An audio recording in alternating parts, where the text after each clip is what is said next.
પાટડીની મુખ્ય બજારમાં ધોળા દિવસે એક અસ્થિર મગજની યુવતી કાપડની દુકાનમાંથી ₹1.55 લઈ જતી સીસીટીવી કેમેરામાં કેદ થઈ ગઈ હતી, જેમાં દુકાન માલિક અડધું શટર બંધ કરીને ઘેર જમવા ગયા હતા અને અસ્થિર મગજની યુવતી દુકાનમાં બિન્દાસ પ્રવેશ કરી ગલ્લામાંથી ₹1.5 લાખની વધુ રકમ સેરવી ગઈ હતી. દુકાન માલિક ફરિયાદના અને સીસીટીવી ફૂટેજના આધારે પોલીસે સ્થિર મગજની યુવતીને જબ્બે કરવાનો ચક્રો ગતિમાન કર્યા છે.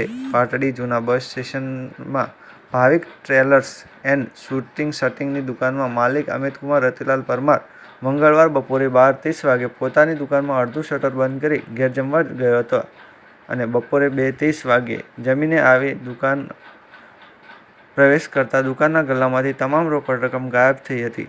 આથી એમણે આજુબાજુની દુકાનદારોને પૂછવાની સાથે સઘન તપાસ કરતા કોઈ ભાળ મળી નહોતી. બાદમાં એમણે દુકાનની અંદર અને બહાર લગાવેલ સીસીટીવી ફૂટેજ જોતા એક અસ્થિર મગજની યુવતી અડધા શટરમાંથી ધોળા દિવસે ભરચક ભીડમાં બિન્દાસ દુકાનમાં પ્રવેશ કરી ગલ્લામાંથી ₹1.55 લાખની રોકડ રકમ લઈ આરામથી ત્યાંથી નીકળી ગઈ હતી. આથી દુકાન માલિક અમિતકુમાર રતિલાલ પરમારે પોતાના લાગતા વળગતાને લઈને પાટડી પોલીસ મથકે ફરિયાદ નોંધાવી. પાટડી પોલીસ દુકાન માલિકની ફરિયાદને આધારે સીસીટીવી ફૂટેજના આધારે પોલીસ અસ્થિર મગજની યુવતીને જબ્બે કરવાનો ચક્રો ગતિમાન કર્યા છે. ત્યારે પાટડીમાં ધોળા દિવસે ભર બજારમાંથી ₹1.55 લાખની ચોરીની ઘટના દુકાનદારોમાં ફફડાટ ફેલાઈ જવા પામ્યો છે. Bureau report Jayendrasinh Zala, Lakhtar.